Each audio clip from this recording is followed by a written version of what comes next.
चुनावी चंदे पर। एसबीआई को सुप्रीम कोर्ट का बड़ा आदेश सामने आया है। सुप्रीम कोर्ट ने अपने आदेश में कहा है कि 12 मार्च तक इलेक्शन कमीशन को जानकारी दें। इलेक्शन कमीशन को 15 मार्च तक सारी जानकारी अपलोड करनी होगी। तो एसबीआई को और समय देने से सुप्रीम कोर्ट ने इनकार करते हुए ये बड़ा आदेश दिया है।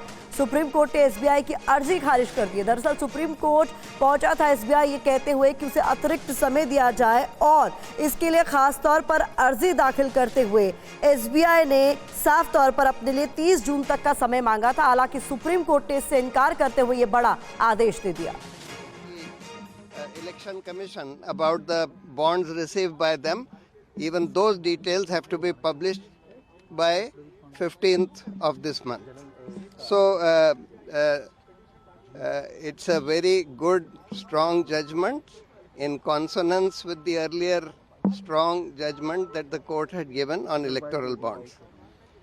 आज सुप्रीम कोर्ट ने इलेक्टोरल बॉन्ड्स के मामले में इलेक्शन कमीशन की ये स्टेट बैंक की अर्जी कि हमको टाइम एक्सटेंड किया जाए 30 जून तक इलेक्टोरल बॉन्ड्स के डिटेल्स देने के बारे में, उसको रद्द कर दिया है और बोला है कि ये बिल्कुल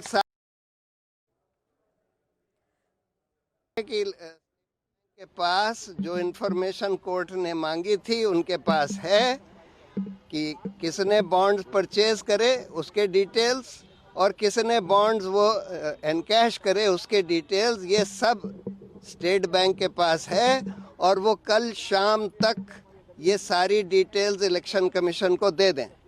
और उस तो वरिष्ठ वकील प्रशांत भूषण को आप सुन रहे थे कि इस पूरे मामले में क्या कुछ कोर्ट के भीतर हुआ, उसकी जानकारी वो दे रहे थे। साफ कर दिया गया है सुप्रीम कोर्ट की ओर से आदेश देते हुए कि 12 मार्च तक एसबीआई को सारी जानकारी इलेक्शन कमीशन को मुहैया करानी होगी और 15 मार्च तक इलेक्शन कमीशन को इस जानकारी को अपलोड करना होगा, सार्वजनिक करना होगा। पीयूष पांडे का मैं रुख करना चाहूंगी। पीयूष, अपने आदेश में सुप्रीम कोर्ट की ओर से और क्या कुछ कहा गया, क्या क्या दलीलें एसबीआई की तरफ से रखी गई थी अपने लिए अतिरिक्त समय की मांग करते हुए?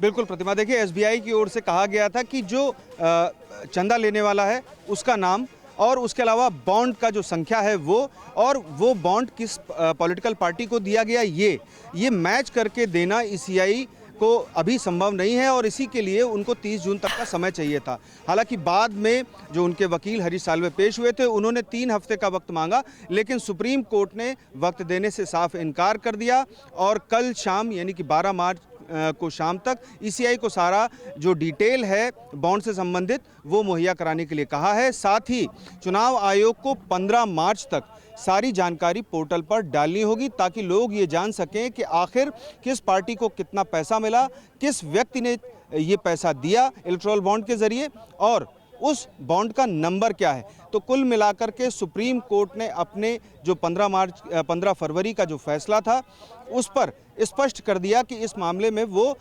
तारीख या तिथि या अवधि को आगे बढ़ाने वाला नहीं है एसबीआई के लिए और यही कहते हुए सुप्रीम कोर्ट ने एसबीआई की याचिका को आवेदन को खारिज कर दिया और साथ ही ईसीआई को निर्देश दिया कि वो 15 मार्च शाम 5 बजे तक पोर्टल पर सभी के लिए इलेक्टोरल बॉन्ड की जो सूचना है वो सार्वजनिक करे।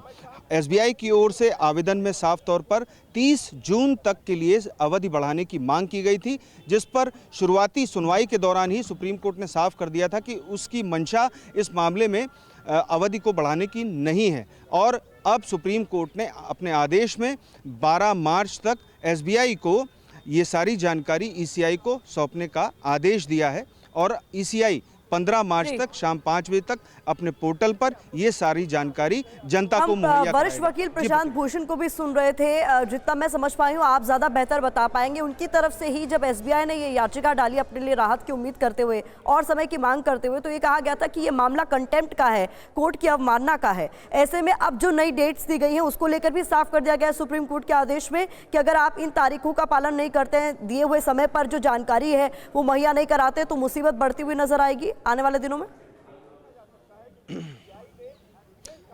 बिल्कुल प्रतिमा, देखिए एडीआर की ओर से एक कंटेम्प्ट पिटीशन सुप्रीम कोर्ट में फाइल की गई थी और ये कहा गया था कि 6 मार्च तक एसबीआई को इलेक्टोरल बॉन्ड से संबंधित सभी जानकारी ईसीआई को मुहैया करानी थी, जो मुहैया नहीं कराई गई। और बिल्कुल करीब आकर, चूंकि 26 दिन बीत चुके थे, तो ऐसी स्थिति में एसबीआई ने जब तिथि करीब आ गई जानकारी मुहैया कराने के आदेश से संबंधित, तब यहाँ पर आवेदन दाखिल किया।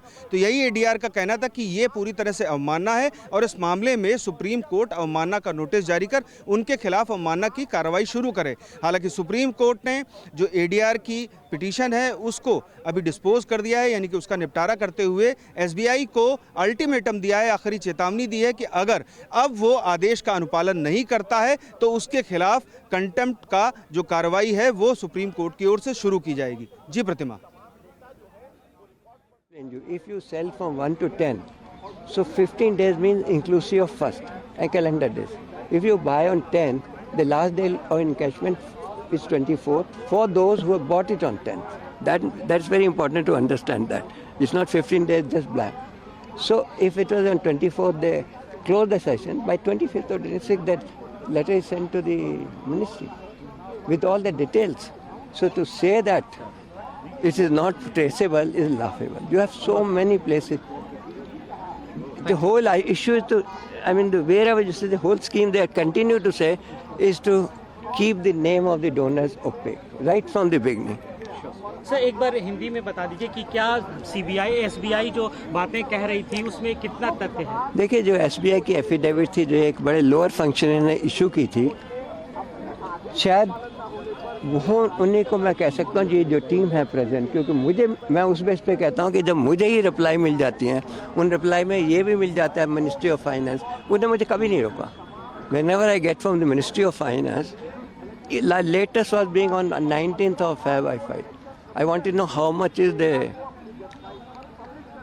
commission. You know, commission on which. आइए तो इस पूरे मसले पर वकीलों का क्या कहना ये आप लगातार सुन रहे हैं, लेकिन हमारे सहयोगी कुमार विक्रांत भी हमारे साथ जुड़ गया। कुमार, यहाँ पर साफ तौर पर सुप्रीम कोर्ट ने अपने फैसले में आदेश भी साफ कर दिया है, 12 मार्च को एसबीआई को जो तमाम जानकारी पहले ही मुहैया कराने को कही थी वो आपको इलेक्शन कमीशन को मुहैया करानी होगी और 15 मार्च तक ईसीआई को सारी जानकारी अपलोड करनी होगी। इस पर कुछ राजनीतिक प्रतिक्रियाएं भी क्या सामने आ रही हैं, किस तरीके की हलचल देख रहे हैं?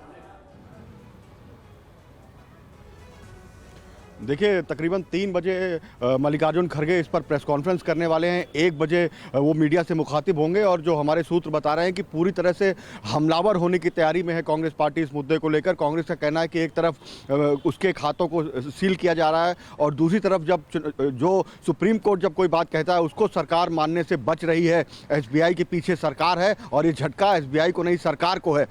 इसको लेकर के कांग्रेस पार्टी बड़ा मुद्दा बनाने की तैयारी में है। वो पूरे देश में इस मामले को लेकर प्रेस कॉन्फ्रेंस करने की तैयारी कर रही है। निश्चित तौर पर ये एक 2024 के लिए एक बड़ा सियासी मुद्दा बनने जा रहा है। तो ये महत्वपूर्ण बात कुमार विक्रांत भी बता रहे हैं कि दोपहर 3 बजे एक प्रेस कॉन्फ्रेंस होनी है जिसे खुद मल्लिकार्जुन खड़गे एड्रेस करने वाले हैं और ये इलेक्टोरल बॉन्ड का जो मुद्दा है उसे जोर शोर से चुनाव में भी उठाया जाना है। पीयूष, अब इस पूरे मसले पर क्या रुख रहने वाला है उन पार्टीज का जिन्हें कुल मिलाकर अब साफ कह दिया गया है कि आपको इस तय समय पर जो अगली तारीख दे दी गई है तब तक आपको तमाम जानकारी सार्वजनिक करनी होगी? बिल्कुल प्रतिमा, देखिए अब एसबीआई को इस मामले में जो दस्तावेज हैं इलेक्टोरल बॉन्ड से संबंधित वो सभी चुनाव आयोग को सौंपने होंगे कल तक और फिर चुनाव आयोग को उसकी जानकारी अपने पोर्टल पर समय पर डालनी होगी। अन्यथा सुप्रीम कोर्ट इस मामले में अल्टीमेटम दे चुका है कि वो संबंधित पक्ष को अवमानना नोटिस जारी करेगा और उसके खिलाफ अवमानना की कार्रवाई शुरू करेगा। ऐसी स्थिति में चाहे एसबीआई हो या फिर ईसीआई हो, दोनों ही इस मामले में समय गेन करने की या फिर उनकी अवधि बढ़ाने की मांग अब सुप्रीम कोर्ट से नहीं कर सकते हैं, क्योंकि सुप्रीम कोर्ट का रुख स्पष्ट है कि इस मामले में वो कोई भी समय देने वाला नहीं है, चाहे एसबीआई हो या फिर ईसीआई हो। जो उसका आदेश था 15 फरवरी का वो बहुत ही स्पष्ट था और बहुत ही गंभीर था। ये सुप्रीम कोर्ट की टिप्पणी आज जब सुनवाई चल रही थी तब उस दौरान सीजीआई ने की थी और सीजीआई ने ये भी साफ किया कि आपके पास जो जानकारी है वो आप मुहैया कराते रहिए, आखिर इसमें दिक्कत कहाँ पर आ रही है। लेकिन एसबीआई की ओर से लगातार तकनीकी जो दिक्कतें थीं वो पीठ के सामने रखी जा रही थी, लेकिन पीठ ने स्पष्ट कर दिया कि इस मामले में सुप्रीम कोर्ट कोई भी राहत नहीं देने वाला है।